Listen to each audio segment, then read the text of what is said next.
Hi, I'm Jackie Cohen-Roth, founder and CEO of Cannabis MD. Cannabis MD is a robust platform, the one that you're most likely watching this video on, or maybe you're on our new YouTube channel.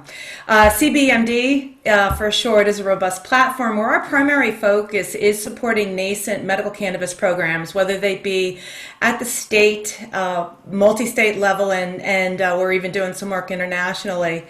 I am delighted to share the screen, so to speak, today with John Kagia. Have I pronounced it correctly, John? Yes, you did, Jackie. Excellent. In just a bit, he is actually going to be, or is a member of a roundtable that is part of our upcoming, it's just 1 month away, our Cannabis, MD Cannabis Science and Therapeutics Provider Education Forum.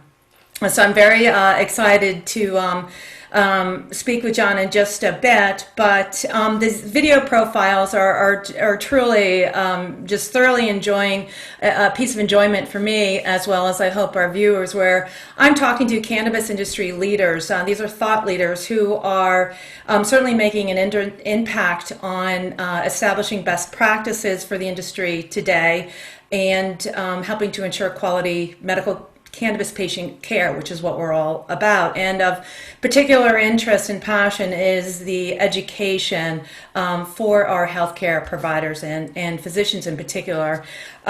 So in any event, welcome, John, to Cannabis MD video profile.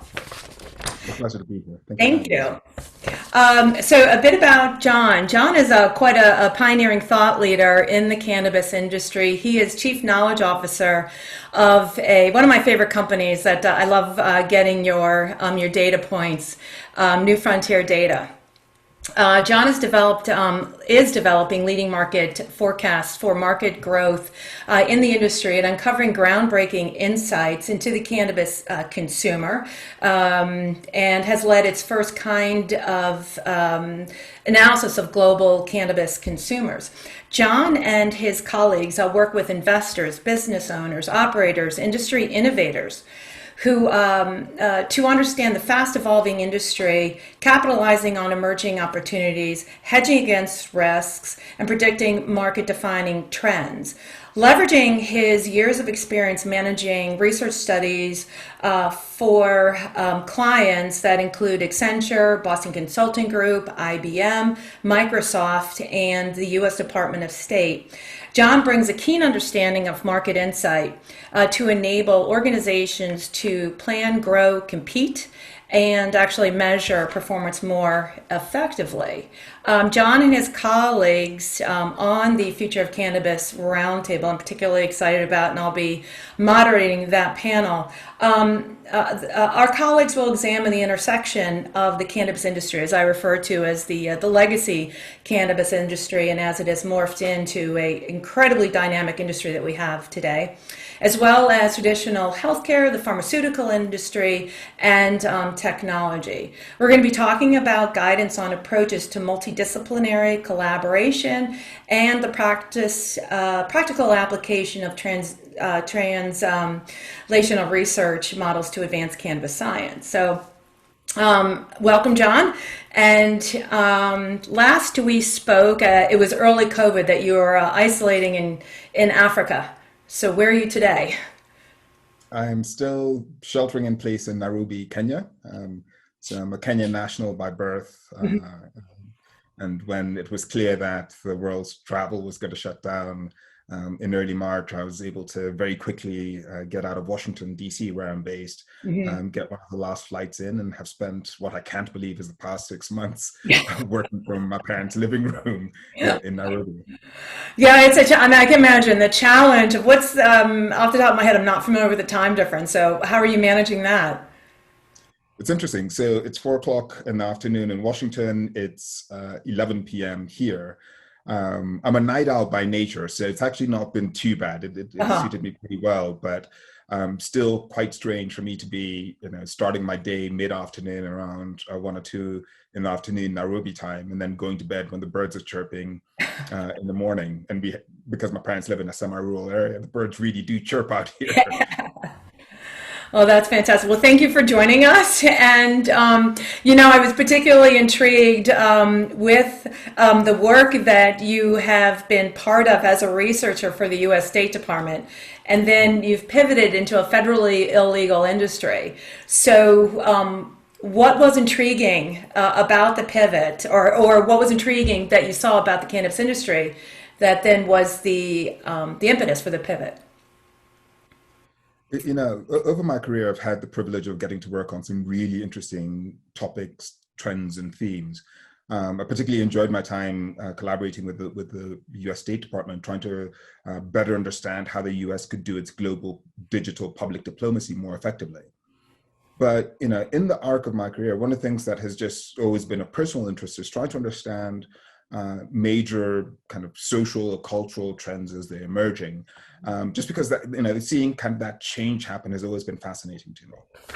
And so I've been watching with kind of idle, let's call it initially idle curiosity, the emergence of initially medical cannabis, and then increasingly watching the momentum building around adult use cannabis. And I recall in 2011, as Colorado was leading up to its signature gathering for its adult use initiative, realizing that based on the initial data we were seeing, not only was this legalization initiative going to make it on the ballot, but the polling at the time, early though it was, suggested it was actually going to pass. And with that, we would see the first regulated adult use legal cannabis in the United States. Mm-hmm. I just thought this presented such a phenomenal opportunity because it was clear to me that if Colorado and Washington were the first to tip, others would soon follow, or Mm-hmm. others would eventually follow. So I pitched my employers at the time that maybe this is something we should be paying attention to, start doing this on a formal basis. When they picked their jaws up off the floor, because this was in 2011, nobody in Washington was talking about cannabis in any serious way. They were like, well, let's just see how it plays out, but report back in the next 3 to 6 months. And so I would do that. So it began as a side project. I spent a couple of hours a week on it, just trying to keep up on what was going on. But the more I studied, the more I watched emerge as first Colorado legalized and the market was activated, and you saw this explosive demand, and then other dominoes began to quickly fall. Over the next 3 years, I do these internal briefings every 3 to 6 months, letting them know what I'm finding. And they'd be amazed. They'd say, that sounds amazing. But they're like, yeah, we're not still ready to touch this. Now, by the end of the 3 years, it had gone from being a mild side project to just full obsession. I'd literally race home from work to go and get stuck in to see what else I could learn and understand about this emerging economy. And so fast forward to the summer of 2014, I actually happened to be in a bar in Washington, D.C. watching the World Cup final. And I get introduced to the woman who's sitting next to me, who tells me she's about to start a data analytics company focused on the legal cannabis industry. That's how I met our founder and CEO, Giada Aguirre-de-Carcer. And we went down the rabbit hole that day. We actually missed most of the match because of this really animated conversation we were having about the legal cannabis economy. And yeah, a few months later, less than a few months later, a couple of months later, we began to collaborate. Less than 6 months later, I joined her team officially. And from the beginning of 2014, I've been fully committed, fully focused on the cannabis industry, and I've never looked back.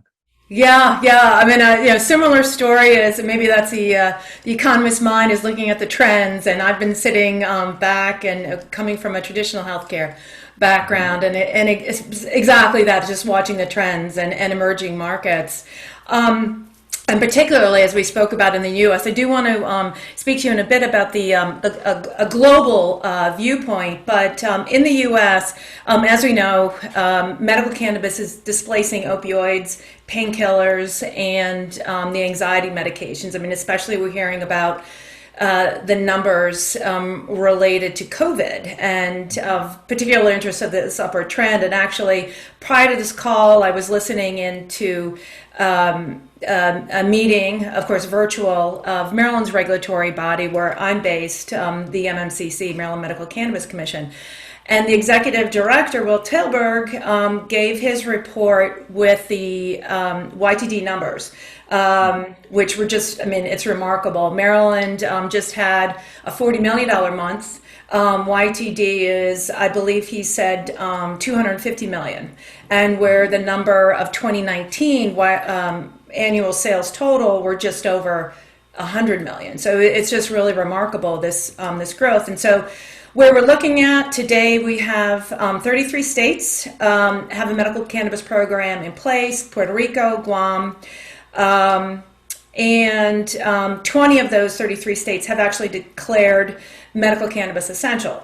Also, we have states looking at these new regulations due to COVID that have been in place, like, for example, with Maryland was the first state to have a drive-through dispensary. We've got pickup, all sorts of things are in place to enable access to medicine.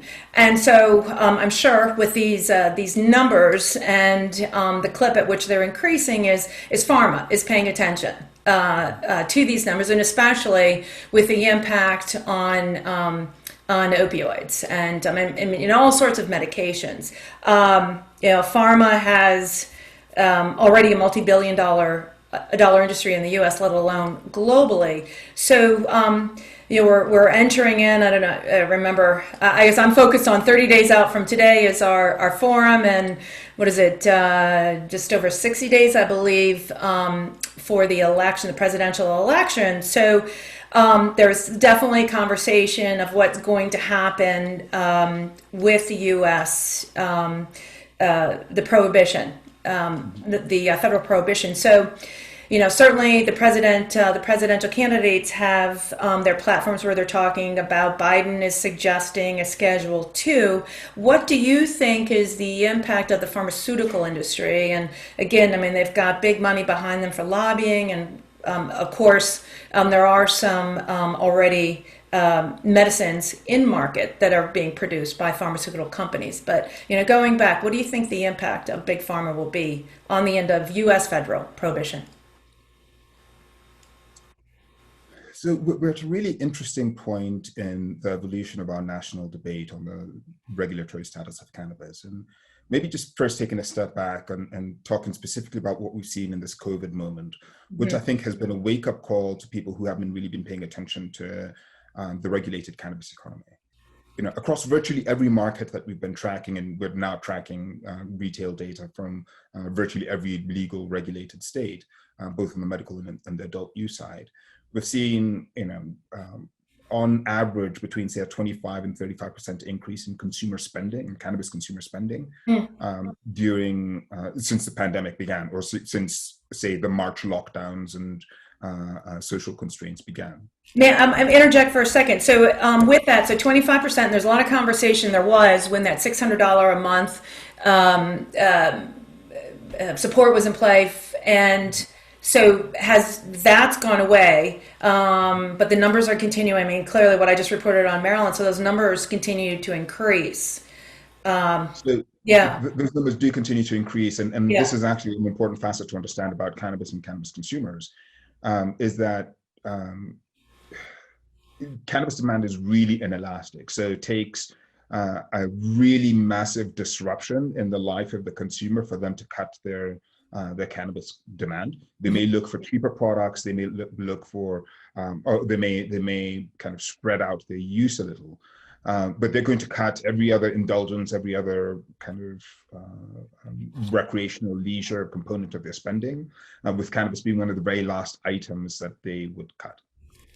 And why that's important to understand is that, yes, even as we see the economy go through this major cycle of disruption, 20 million folks, over 20 million folks receiving unemployment benefits, we're still, the monthly job support was just posted this morning, and while we were still just below a million, which was progress, these numbers are still historically high. The last time we were even remotely close to this was in 1982.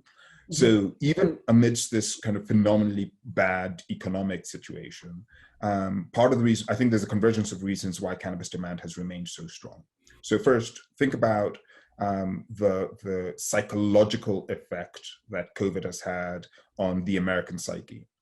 We've been hearing from healthcare practitioners, from psychologists and psychiatrists, from sleep doctors, that the levels of stress, anxiety, sleep disruption have gone through the roof on a generational scale. Why is that important? Well, when we survey cannabis consumers and we ask, why do you consume cannabis? And this is both for THC and CBD consumers. This is true of med and adult use consumers. The top reasons beyond relaxation are sleep enhancement, stress reduction, and reduction of anxiety, and management of anxiety. So at a time when we are literally going through one of the most acute periods of mental health distress that we've seen in this country, I think there's a lot of people who are seeing cannabis as a way to alleviate that stress, manage that anxiety. And so it's using cannabis not as a recreational drug, not as a quote unquote party drug, but really turning to it to help with mental health in a way that I don't think we've seen before. And then second, in the context of people being home a lot more, if folks are not going out to restaurants, to bars, to movies in the way that they used to, their time at home, I think, has given them more time to explore both the cannabis offerings in the legal regulated market, as well as consume more. And so I think that's partly what we're seeing reflected in that data. How about the drive to the black market? So interestingly, we actually think COVID and the risk of contagion has actually hurt the black market. It's made a really strong case for the legal market on two sides. One, just on the public safety, public health piece of it. At a time we're being told to shelter in place, to socially distance, to wear masks everywhere. If you're buying cannabis on the illicit market from a dealer who you don't know where they're coming from, you don't know where they're going, you don't know where the cannabis is being stored, you don't know who's touching the product.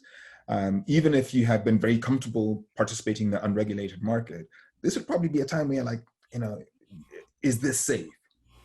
And then second, and you said this in the intro, we've also seen a lot of states finally make concessions for the ways in which people can participate in the legal market that have lowered the barriers. And I think, at a time when people are reassessing whether the illicit market is safe, those concessions on the legal side, so being able to do telemedicine to get your doctor's recommendation, having delivery services be permitted in states where they weren't previously permitted, curbside pickup for those who don't want to actually go into the dispensary, the drive-through in Maryland, which I think is just one illustration of kind of the innovation that we're seeing. All of these seemingly small but really consequential changes to the regulatory environment on the legal side have, I think, also made the market more attractive. So as people have raised questions about the safety of the unregulated market and seeing that it is easier and quote unquote safer to participate in the legal market, I think there's been incentive to finally make that switch for a lot of folks. Yeah, and actually, so two points to be made in a discussion is one, so you spoke about what people are using for, so sleep and anxiety. And so, we look at certainly what happens to a market, case in point with Colorado, and if you add some data points to that, but when as states transition from a initial medical program to a adult use. So Maryland, case in point, also is looking at that, and that's going to be a hot topic of discussion in its legislative session in 2021 in January. So, question about that, and then secondly, paying attention to what consumers are using cannabis for. So this is removing the stigma, certainly that, this is of benefit to people's mental health, but is there an opportunity also that we're going back to my point about transition from a medical program to adult use? Should companies stay very mindful of there's tremendous opportunity here to position themselves as a medical company. And Wana Brands, for example, has in their tagline pharmaceutical. So yeah, I have two questions in there.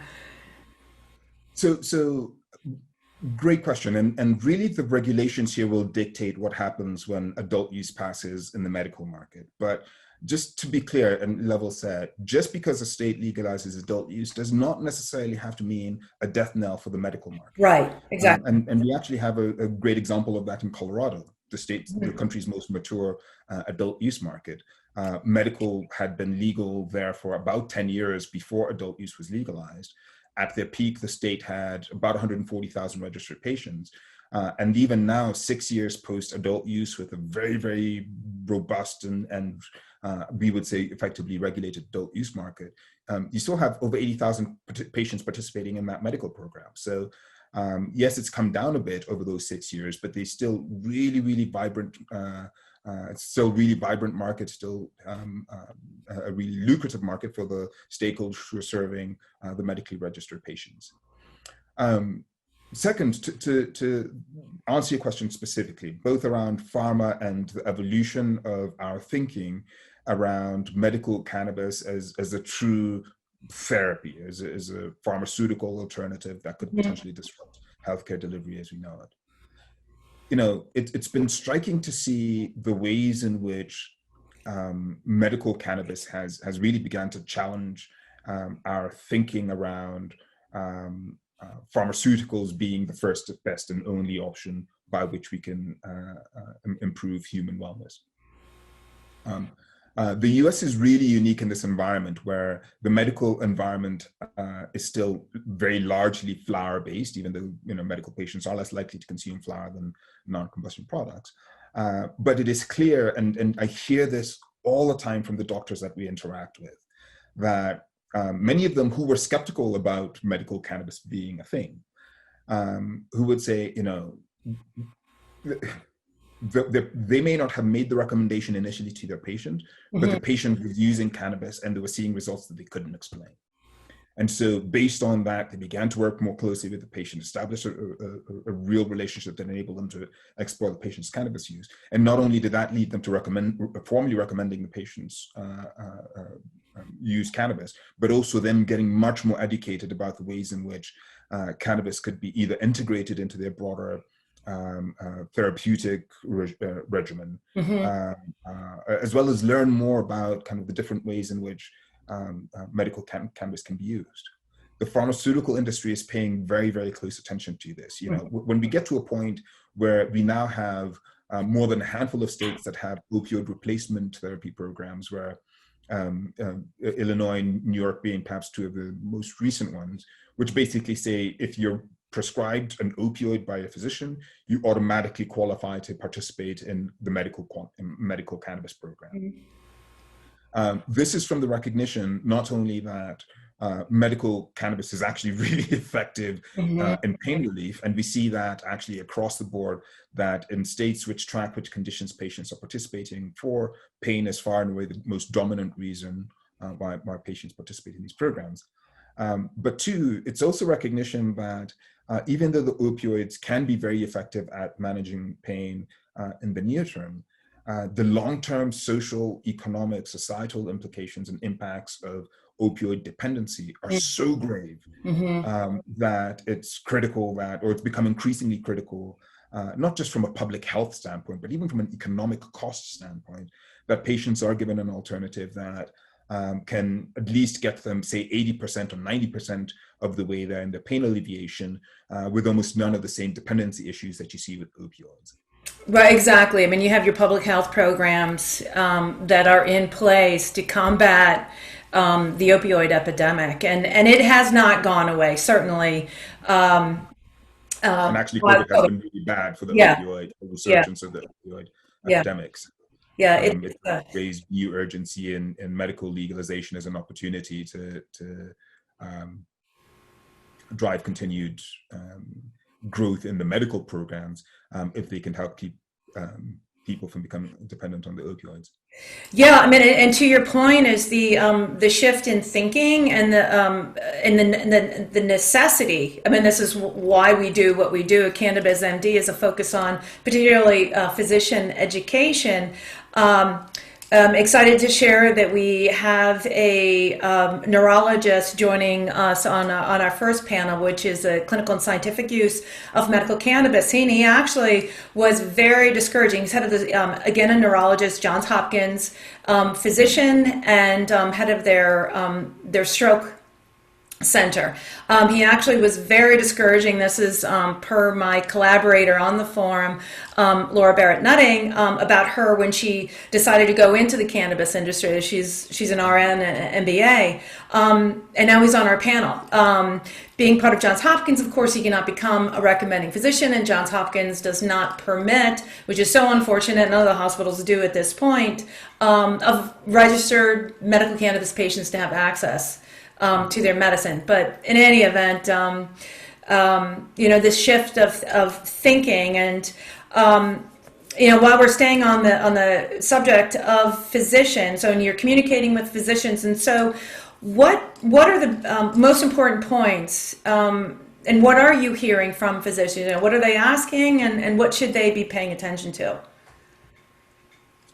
So I think a few things. One, much less in the US now than even 6 years ago when we began our journey formally in cannabis. But we still hear this refrain that this is something that we weren't taught.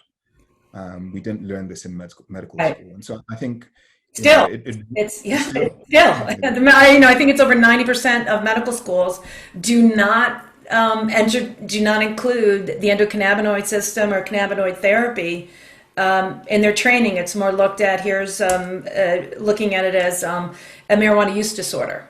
Yeah. That's right.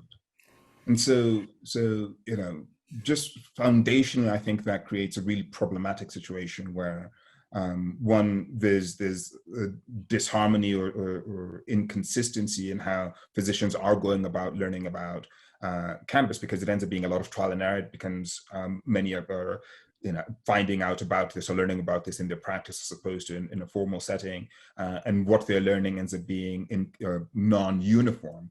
And so, the approaches that they're taking to try and optimize the patient wellness end up being really varied at a time when medical cannabis is, broadly speaking now, in some way, whether it's on the CBD side or THC side, available to over 90% of Americans. So the products are out there, but the physicians aren't, in most respects, able to have a really meaningful and engaged consideration or conversation with your patients about it. So the education piece, I think, remains one of the really critical gaps here. We understand that there's more schools which are trying to integrate this on an elective basis. It will be interesting to see whether we do ultimately get to a point where every medical student has to learn something about the endocannabinoid system and medical cannabis. But that remains one of the real critical shortfalls, the fact that there's not consistent education around this. I'm a colleague in the industry that Paloma Leifeld has referred to. Dr. Paloma Leifeld is also part of the forum, and not addressing the endocannabinoid system in clinical training is like ignoring the cardiovascular system or the digestive system. I mean, it's just, and patients are the ones, I hear this regularly from patients, is that they're asked by their physicians, so they're the ones. I mean, it's a bit tragic, I would say, that this is, underscoring the need for education. And just even on a personal basis, one of my dearest friends was diagnosed as a stage 4 pancreatic cancer patient, and his physicians gave him 3 months to live. Sorry. He's a fighter, and he wasn't going to go quietly into the night. Yeah. So he began using cannabis, and he began using a lot of cannabis in various product forms. Yeah.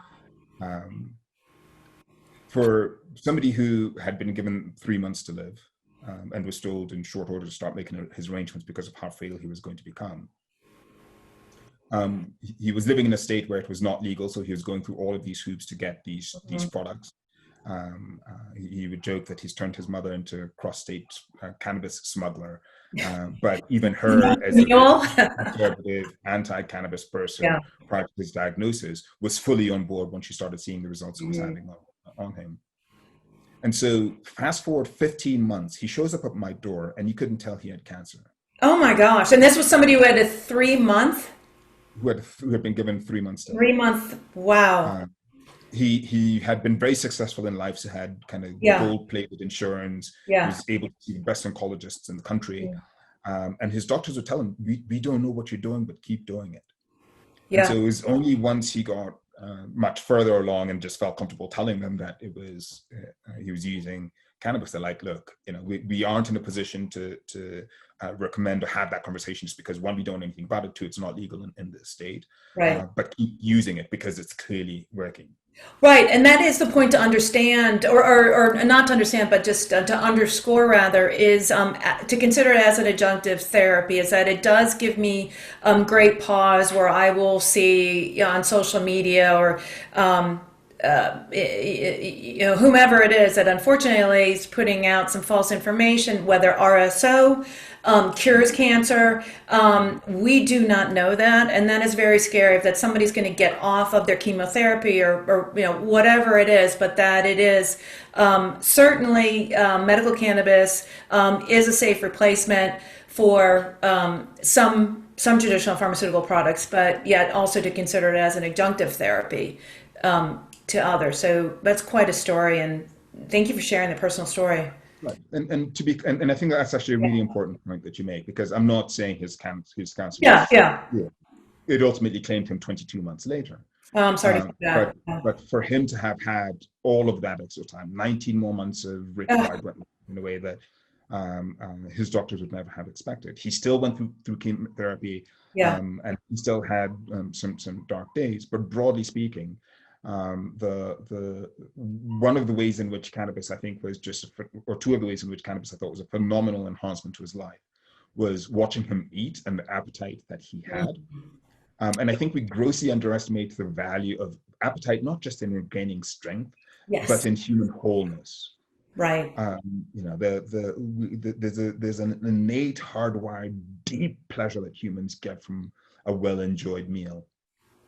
And for cancer patients who can't keep anything down, who aren't able to experience that, I think lose something that is just deeply hardwired into our idea of well-being. And so even if it doesn't cure cancer, if it helps you eat better and eat healthier and eat more consistently, and if it helps you sleep better, I mean, those two things are so important to regeneration that as an adjunctive support to the rest of the treatments that the pharmaceutical industry can provide. Hmm. I think there's a huge and critically important role that cannabis can play and helping people go that extra mile. And even if that's all it does, even if it just buys people more time, I don't think the importance of that as an opportunity can be overstated. Right, as you, yeah, and yeah, one of the a huge driver, personal driver for me in the industry is I lost both my mother and my sister to cancer, and um, certainly my big sister in the 70s when I was a teen gave me the lecture of do not touch it, all the dangers, what it leads to. I'll be on LSD before you know it. I mean, all those scary things, but what I know that how she struggled to eat. Remember trying to, go out to meals with her, get whatever I could. Same thing with my mom, living on essentially unsure and exactly to be able to enjoy a meal. And, that time with your family and your friends around is, absolutely, it adds that whole holistic look at wellness. Shifting gears so dramatically from personal stories, but very important, and I think this is many of us in the industry are driven by this passion that we've had these personal connections. But moving on to your global perspective, and so akin to the U.S. Most countries have their own version of federal prohibition. And actually, I've done some studying in the global markets, and that it also similarly racially based. These their laws as well. There are countries that are changing. Notably, we have Canada being the largest North American country, Uruguay. The Netherlands, Israel. I'm sure I'm missing one, and these companies are coming at it whether ending their respective prohibition via legislation, ballot initiatives, or also if they go through some court rulings. Um, what impact, what are you seeing globally, and are there lessons to be learned that rather that that we can take, the U.S. can take away from these other countries, as opposed to these other countries, certainly, and I've had that experience, are looking to us as experts. So again, pivoting to looking for the knowledge from other countries. What's your perspective? Yeah, so maybe a couple of thoughts there. One, it's been just amazing to see the pace at which the global conversation has evolved. So Yes. when we began doing this 6 years ago, there were probably 4 or 5 countries around the world where there was really robust, meaningful conversation happening around cannabis, or a major change in the regulations away from prohibition. At the time, you had the Uruguayans, the rough Dutch model. But broadly speaking, outside the US and Canada, who both had medical markets, it was a very barren landscape.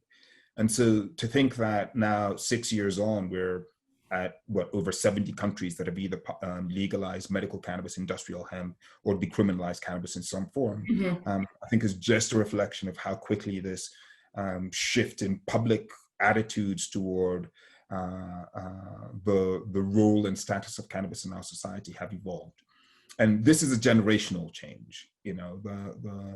When you look at the differences in support for legalization between young adults and older adults, it's a wide delta, and it's one that, as we see a hyper-connected digital economy, young people who can as easily observe what's happening in California as they can in South Africa. That global connectivity, I think, is playing a really important catalytic role in attitudes toward cannabis.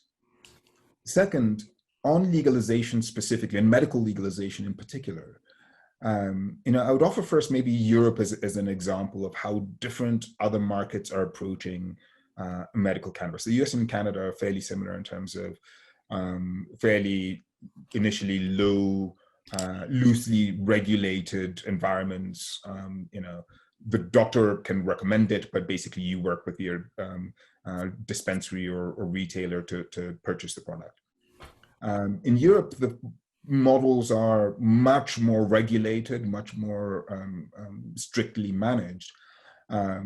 And because of that, I think it's been a much slower market to get up and running. That said, Germany, I think, is a really exciting example of how even within the more tightly regimented European Yeah, that model, is a great country to speak of. Yeah, thank you for bringing on Germany. Hmm. it took them a couple of years to get the train on the tracks and start pulling the wagons out the station. But the growth of the past 18 months has been truly explosive. I mean, they're really phenomenal. So much so, medical cannabis is actually covered by the government under the national healthcare system, and the program has grown so quickly that they just announced that they're going to be cutting how much they subsidize medical cannabis, because they're realizing at the rate it's growing, it's going to take a larger and larger chunk out of the national medical healthcare expenditure. They had not expected it to grow this quickly. And I think that's a great reflection, actually, of the kind of interest, engagement in physicians signing up to participate in the program, and patients finding ways in which they can use and integrate medical cannabis into their therapies. So it is, Europe, broadly speaking, is going to take a bit more of a pharma-like approach to medical cannabis, but even in that environment, demand has been quite strong. I don't think we're actually going to see many countries around the world that adopt a medical market model identical to what we see in the US, where the doctor plays such a limited role in the conversation around which products the consumers are using. So it's, your doctor makes the recommendation, but it's up to you to go and find the cannabis. Yeah, I mean, I think that is one of the biggest tragedies of the US model is that the physicians, they write the recommendation, that's it, you're going to a dispensary and you're talking to a 21-year-old who is interested in pushing another product. Yeah. And to their credit, I think the Yeah. dispensaries have done a really good job of trying to educate Mhm. their staff and understand what seems to work well for folks. But yes, you know, if we're looking at holistic healthcare delivery, this fragmentation between the physician service provider and the cannabis product provider, Mhm. I think creates asymmetry there that is inelegant. So the European model, I think, in that context, is actually offers some lessons there for this idea of integrative and holistic care that the US could learn from. My one concern about the some of the approaches some companies are taking toward medical cannabis, where they're treating it like a pharmaceutical, is that particularly in the developing world, there's a real risk that you'll end up having products being sold at dramatically higher costs than they need to be Mhm. if one just had access to the flower and were consuming it the way the US market does, where you can go and buy flower and consume it at home.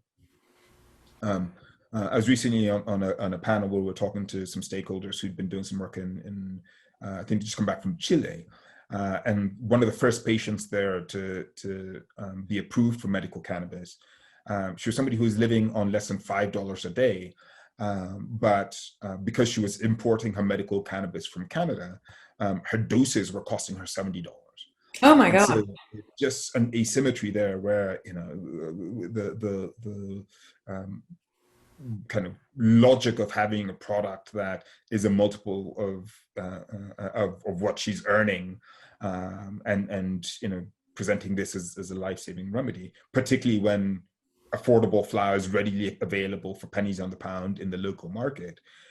To me, is just something that I think there needs to be a lot more thought about as we talk about the emergence of a global cannabis economy. Mhm. You know, are we going to end up pricing out access and availability to parts of the world where this actually has potential to have huge impact on local healthcare delivery in the developing world in particular? And you know, how do we ensure that there are systems in place that, as countries in the developing world set up medical cannabis programs, that they're doing so with an understanding and with a regimen that ensures that these products do remain affordable to the most vulnerable and most impoverished members of their society. Yes, and actually, I mean, to that, and this is a great point that I could keep going. This is just great. Now, to have the opportunity to geek out on campus is always a delight. But you know, to this word, health equity. So the keynote for the forum, Dr. Rachel Knox, and certainly a mission of hers is health equity, and then the engagement of access to cannabis, affordable cannabis, and then also creating generational wealth and the impact on economies, on community economies. So excellent. Really appreciate your time. There's lots more to always to discuss. I want to thank you for the generosity of your time, and during this time while you're in Africa. I hope that I'm able to see you sooner, very soon in DC. We're not that far apart when we're there. So certainly we'll see you October 3rd. And if you would share some information on I've given a lot of shout out to New Frontier Data and the information that you're driving. So how do folks get access to that? Oh, please visit us at newfrontierdata.com. We actually have just a phenomenal amount of research that we do that's readily available, that's free. And there you can also subscribe to not only our newsletters, but also to our platform, Equio, which through which you can access not just the reports that we produce, but also all of the data that undergirds the work that we're doing. And I would just say, particularly given that we're going to an election cycle, we have some really important reports we're going to be putting out between now and the end of November around the size, growth, and evolution of the US market, around cannabis consumer attitudes toward the election and cannabis policy. Mm. And some new numbers on just how quickly or how large the US cannabis economy has grown in 2020 and what that means for the out years. So look out for that at newfrontierdata.com. All right, excellent. Well, we'll see you in a month. Thank you so much. Take care, John. It's been a pleasure. Thank you. This has been great.